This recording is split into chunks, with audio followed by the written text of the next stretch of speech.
Hello and welcome to the Tarkis Zone. Thank you for joining me. Today we're going to be playing the game Rend, or we're going to be actually discussing the game Rend. Now I know you have used to my Black Desert Online videos. I've taken a break from that game and I've got into this game called Rend. Now Rend is a survival game, and if you're not familiar with that kind of type of game, it more or less is around you know, geez, I guess the easiest way to say it is around survival, obviously. But you've got food meters, you've got water meters, meaning you got to drink, you got to eat in the game. If you're in a desert, or a hot environment, you've got to take note of that because that will have effects on you. If you're in a cold environment, that will also have effects on you. You build your gear, or you have somebody within your clan or your faction make you gear to wear or even weapons. The game is more or less a co-op game. Is you get together with a group of people, and well, why don't we get into the game and then I can explain it to you more. This is the main screen, and if you want to get this game, it's not that much money. I think it's $30, and you go to Steam, download it, and then you can get into the game. It's in early access, so there's quite a bit of stuff that they need to fix in the game. It's you could, not every game when it first comes out is perfect. And with this game, I'm going to go over a few of the headaches that you're going to find in the game. But let's first get into the server list. So you hit find server, and then you get these nice lists of servers that are out there. Now let me reset my filters here so that you can see the entire list. Now, what the game consists of are three factions. At the very top, you'll see that this one's in red. It's kind of shadow red. That's because it's in my favorites. Once you join a server, I'm going to click on it. You'll see that I've got a 19th level character on that server.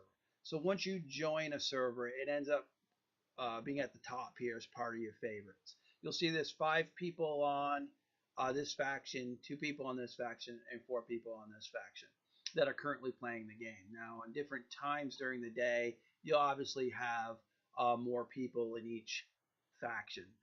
Right now, I believe each faction caps at 20, so there only can be 20, 20, 20. So if you got a very popular server and you get on and there's 20 people on, you might be stuck in queue to wait to get into the game. But I haven't found that to be a problem yet. And I imagine as the game gets developed, they might allow for larger groups of people within each faction. With that said, I want to talk about the factions themselves. When you get into the game, your job is to work with the core people that are in I don't view this game as a free-for-all type solo adventure game. This is really about working as a co-op to make sure that the entire faction is being beneficial to the server, because if the other factions got their ducks in order, let's say, if you got one faction, they're going to just run over you. And Ren is one of those games where the game has a winner, and then it has obviously 2 losers. What happens in the game is you've got to collect these souls, these white round balls that come out at night. And we can get into more details about that later when we get into gameplay. But when you collect those, they go into, I'm going to say, a soul bank. And what you got to do is you got to collect so many. I think it's like 100,000. So when you collect 100,000, the first faction to get 100,000 wins. And then the server gets restarted, and then you start from scratch again. And some people might not be into that. They want a progressive type of game where it's forever, like World of Warcraft. They start at level 1 and level 100 and always be getting the, trying to get better levels. Well, what's nice about this game is you don't lose everything when the server gets won and gets reset, because I'm going to hit join server here because this is a server I was on, and unfortunately the game right now has a bug where you get this error message, and once you start getting it, you've got to wait until the game developers resolve. It could be 5 minutes, it could be an hour, depending on what's going on with their with their login servers. And it is frustrating right now because the game is somewhat new. I can still do this video and I can still talk to you about the game. I was just hoping that I'd be able to jump in to show you some gameplay. All right, well, we're not going to be able to get into the servers right now, and that's probably why these numbers haven't changed. What you want to know about the game is there's two types of servers. There's official and unofficial. You want to be cautious about getting on the unofficial ones because you don't know how long they're going to be up. I had joined an unofficial one. I was having a good time on that server, and then the person who was hosting it just took it down with no reasoning whatsoever, and it never came back up.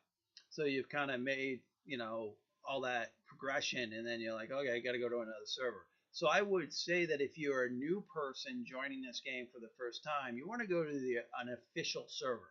And what you can do is you can go to filters and just uncheck private, hit apply, and it's going to only show you the official servers. Now, what's nice about the official servers is they tend to stay going. They will crash occasionally, and they'll restart themselves, but they just don't end and never come back up unless you've won. So what's great about it is, like with Battle Glory, I was on that server. It's only been up 2 days. Now they've got servers that have been up a month, but there's no resolution yet because, as you can see, nobody plays those servers. I think what happened is because of patches and game design changes, more people will jump to a newer age server, meaning that if the server just came up, a lot of people jump to it because they want to get a fresh start with all the added bonuses or all the added effects that the patch did. And that's why we're getting this error message that we're getting, because they just patched this game, and it's just a known bug. It's just a known bug. So as you can see, that there's a lot of activity when you look at these numbers of people that are on the server throughout the 3 different factions, and you can see that these are young, just started servers. But as you start scrolling down to servers that are 2 weeks, 3 weeks, you don't get, or you're not seeing as many people. And the other reason for it is, and it's part of the game, is people are trying to look for good groups to play with. And if you're on a server that is only getting 2 or 3 people total, then it's time to kind of give up and try to find a server that's got a population, because you can't do everything alone in this game. It's a co-op game. You got to do things together. Now, for example, when you choose your server, or about to choose your server, you got to understand what this reckoning means. It means that at that particular time, that particular day, these mobs will attack your home base, your homestead, the thing that you want to protect. So if you're joining a server, let's go down to this one called Thor's Fury Experimental. There's nobody on it right now, but they only have one reckoning. So on Saturday, 2000 hours, that's when the reckoning happens. So if you're trying to join a server and you can't make the reckoning, then you might want to choose another one, because it's like almost being like part of a raid. Like for World of Warcraft, you have raid times, and your clan expects you to be on at 9 o'clock Eastern time, and because you got a role to play. The reckoning's similar to that. I've seen a few servers die because people didn't prepare for the reckoning or weren't on for the reckoning, and everything got wiped out and people just gave up.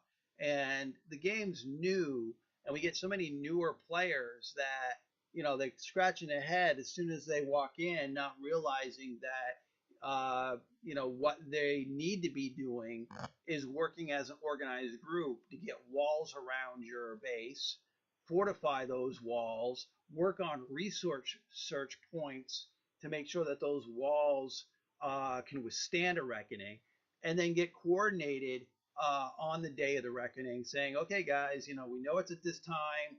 And what happens is, in the game, you've got a shield that's around your base at all times, except for the reckoning. When the reckoning happens, your shields go down, and the mobs, these mobs, can come in and start tearing down your walls. And if they get into the walls, they'll tear down your workshops because it's a survival game. So when you first start, you have no real workshops.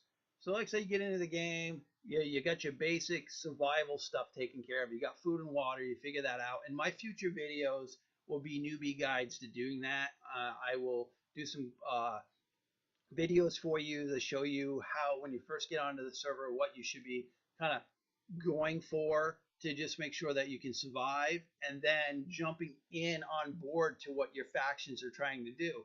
And as a new player, I'm going to put this out for you right now. Let's say you join a server. The first thing you should do is hit enter, do F/space, and type hello. And that will get you into faction chat. And then once you're in a faction chat, I would then say, okay, guys, what do you need me to do? I'm new. What's the goal here? And a lot of people will then tell you, all right, we're working on this. We could use this, this, and this. Could you go farm it? And then you can think, you're new. You probably don't know what they're talking about. But I think you could figure it out over time if you ask more questions in faction. Now, what happens in a lot of cases is nobody does that. So they kind of get on a server and do a free-for-all and start doing things that are somewhat counterproductive to the goal. One of the things you should also know about the game is it's shared research. So as you do things in the game, chopping trees, hitting rocks, doing anything, skinning animals, you get these research tokens. And, you don't get them every time you do something, but you get them quite frequently. So those research tokens, I believe there's 4 categories for them, if I'm remembering correctly. So, and there might be 5. Forgive me if I'm somewhat new to this game too, and I don't have everything memorized. But let's say you got construction tokens, and you get that.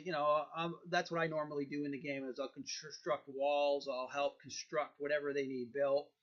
And as you do that, you get construction points. Well, then within your base, you'll see these pillars in one of the corners of your base, and they're the research pillars.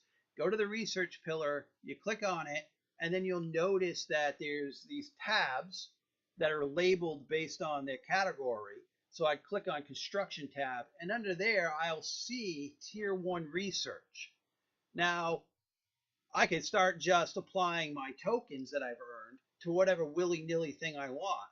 But there you go, Mr. Noob, that's the wrong thing to do. Don't do that, because it's shared research. So when you're applying your points to like arrow development, okay, that's shared across the board. So what happens is arrow development might not be what you want to be researching at that particular time. So it's best off to ask the faction at the research zones, what should I be applying my points to? Now, you might think that's a selfish thing to be saying, but you got to understand that if you've got an organized faction and they have it figured out that you got to get this done so that you can get into tier 2 stuff efficiently, because that matters. Your research matters. It's like any building game or any strategy game when you're working on research, that how you go about getting to the next tier is important. And if the other faction has all their ducks in order and they're working as a cohesive team and they're all applying their research points the proper way, they're getting into areas of the game. As they get to tier 2, they can get into better areas of the game to actually manage goods better, and it allows them to get sparks. That's what they call them in those research tokens. They're called sparks. So they actually can, if they do it right, they can out-research all the other factions if the points are applied correctly in the beginning. Now, if you've got new people coming in and utilizing their points with willy-nilly, then they're helping you. They're applying the points and you're getting them, but they're not allowing you to kind of race to where you need to go to be competitive. And I've been on servers where the factions are very well organized, and you've been on you've been on your faction for 4 hours, and points are being applied just willy-nilly, and all of a sudden you'll see that the other faction hit a milestone. Well, that's important because then you look at our research, and it would, by the rate we were going, it'd be 3 days before we hit that milestone because people weren't organizing their research points correctly. So as a new player, I strongly recommend asking your faction, because I'm going to imagine there's somebody on your faction that knows what's going on, that can say, okay, we need to research this, then this, then this, and then we can go in and do the other portions as we move forward. But it's key that you do your research in a specific way. Now, everything you do in the game is beneficial to your faction. It is. It's just that you just got to be efficient about it. There are people that will do solo play. Well, they'll get on the server and never talk to anybody. They run around. We figure out who they are. We try talking to them. They're just kind of doing their thing, and that's fine. That's not a problem as long as they're not, as long as you don't have 20 of those type of people, because servers live and die, or your faction will live and die based on that. I was on one server where within the first hour there were like 9 personal bases up. And yes, you can build your own base in this game. You can lock it in as ownership. You build a seed tree and you put it in your building, and then you've got ownership of everything that's tied to it.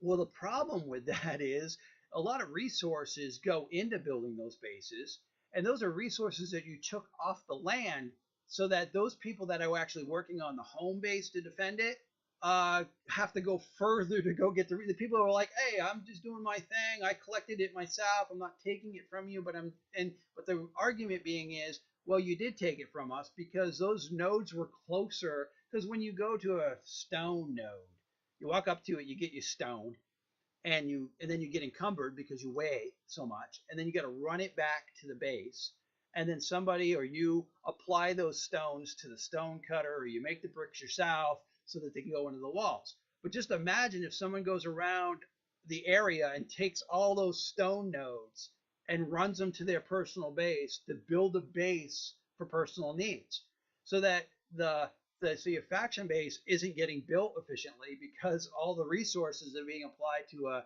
personal base. Now, strategically, personal bases are designed so that later on in the game, not early. So if you join a server, for example, and it's within the first 3 hours, and you get on, and there's personal bases scattered everywhere, you pretty much should join another faction or join another server, because these people don't understand that as a lot of wasted time, a lot of wasted resources going into something that you really don't need early on. Now, what I'm saying is that no one's saying you can't have a personal base. What I'm saying is maybe you work with the faction saying, okay, I want a personal base. Where do we need it? And you strategically place these personal bases maybe next to a tier 2 zone so that you can get resources out of that zone. Now, we also remember that your personal base can be raided. So if the faction comes in and says, oh, look at this nice base, they get a couple siege tools and they'll knock out the frame of your door, or they'll knock out your door, they'll run into your base and steal all your stuff. So that's the other pitfall to the game, is if you're new to this game, don't think just because you built walls around your personal base and you got boxes in there that they're safe, because they're not. The only time that I would say that it's guaranteed safe is to put your items in the base for the faction, because it's protected by a shield most of the time, except for the reckoning. And the reckoning schedule, you'll know what that is, so that when the reckoning occurs, the shield goes down, you're protecting against the mobs, and then the shield goes back up. Your items are still in a box somewhere. Now, yes, if you've got them in a box, someone might take them because everybody has access to those boxes. But if you labeled the box, like I'll create a box and I'll put it in somewhere in the base, and I'll put Tarkis's loot, and more or less people leave it alone, or they'll see it and they'll say, oh, do you mind if I take this? I need it. And the whole point about it is it's group effort. What gets me is somebody will come into the base and take the brick to go build a personal base, but yet our walls to our faction base are not even built yet. So that's part of the frustration with the game, is newer people don't realize by going into your home base and taking resources to do personal stuff is counterproductive. And I'm going to go into trolling now. A lot of servers that I've been on have failed within the first 5 days because of trolls. That the person's intention is never to help you, is never to work as a group. Their intention is to erect a personal base, make it so that it's almost impossible to loot, because they'll make within the base, they'll make a hallway, a door, hallway, door, so you have to knock out 40 doors to get to the top of the base. And then at the very top of the base, they got 9 or 10 loot boxes full of all your stuff. Because what they do is they run over to the faction base, grab whatever they can, and run it to their base just to do it. And they'll do it, and you won't recognize that they're doing it until it takes a little while to see if they're actually doing it or not. But you find out, oh my goodness, they're just looting us to lock it up into their personal base. And then what you find out is they did it purposely because they're working with the other faction. Now, that's a design flaw in the game, in my opinion, where if you can, like on the screen here, Battle Glory, if I could join this faction, this was a faction that I did join, the Order, okay? And I did exactly what I said I was just explaining. I grab all their crap and put it in my personal base, all right? And then I go on and I start grabbing that stuff and just running off the edge of the map with it, or grabbing it to a point where it can't be found. And then I leave the server, and then I just join this faction here. And I have found that I call that kind of like troll spying, where they've been on Discord the whole time with their clan. So they've got 20 people in Discord, and they joined the Order faction just to do exactly what I said, was to steal the stuff. And a lot of time they'll actually go into the personal base and start erecting walls that make no sense. They'll even fortify the walls in places that slow everyone down. And the game design is a little wacky when it comes to being able to remove those walls, because once those walls go up, only an elder can take them down. And so that means you have to have the elder status, and I can get into that in more detail. So let's say Joe Smo joins the server, does exactly that, steals all our stuff, erects all these walls. There's a way to outcast that person by doing a vote. An elder can initiate a vote to outcast them, but by that time they've already done the damage, and they leave the faction and they just join the other faction as a hero because they've slowed down. So it's like you can't win, because what they've done is exactly what they needed to do. Slow down one faction enough so that the other faction can get ahead. And once they get caught doing it and get exiled, they just go to the other faction as a hero saying, oh, I grabbed all this stuff and jumped off the edge of the world. And that seems to be that's a problem. And you can get banned for it, but I don't see that many people getting banned for it. I think what the game developers need to do is, if you join a server and you join a specific faction, you're locked into that faction. And if you get outcasted, you're still locked into that faction. You shouldn't be able to join another faction within that server. You should be forced either to join another server or try to get back into that faction and resolve it. Because just because you've been outcast, you could earn your stripes back up to get back in if you want, is my understanding. If you go and actually start doing things that are beneficial for your faction. But right now, trolling is a big problem. I've experienced it firsthand. People are just out for themselves, or they just feel that that's what they get off on is trolling. It seems fun. We had one guy that was helping us. He erected a personal base, and then all of a sudden everything in the base was gone. And you can lock things in a specific chests that have levels of for example, when you first build your chests, they can be apprentice level. So as you do more for the faction and earn faction points, you go from kin to appreciated to trusted to captain, and I might have that order wrong, but you earn. So that level of respect within the game allows you access to particular loot boxes that the faction has created. But you have to get the technology first. So early on, you don't have the technology to lock everything up. So what they do is they get to appreciate it, or and they can get into these boxes, and then they just start looting it. And you have to put things in boxes because you have to. The faction has to start saving things for future needs. So if you've got a person that is working well with you, it gets to that level of respect, can get into those boxes, and then all of a sudden everything in the boxes are gone. Well, that's a problem because that person has just devastated your faction, because the other faction, if it's working correctly and they got their ducks in an order, are going to outpace you. So I get on servers, I'll join a server and I'll get on their personal Discord, or I'll get in a faction chat, and they're like, "Oh, we're already done because they're at milestone 3, and we never got there because of all this nonsense that we've had to put up with early on."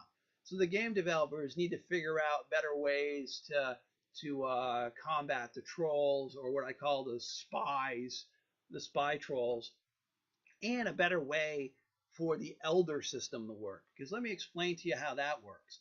As you gain rep for your faction, if you're within, I think it's if you're within the first highest 3 people. So I go in, I've earned rep. I've got appreciated or trusted, but I've earned more rep than everybody below me. I get the elder status. What that means is I can initiate an outcast vote, or I can start taking walls down. I can go into our base and remove things that these trolls put up. But what happens is these trolls will wait until there's no elder on, and they'll just start erecting walls within your fortress that you can't get around without really having to negotiate things, and they'll laugh about it. And there's nobody on our server that can remove the walls until an elder gets back.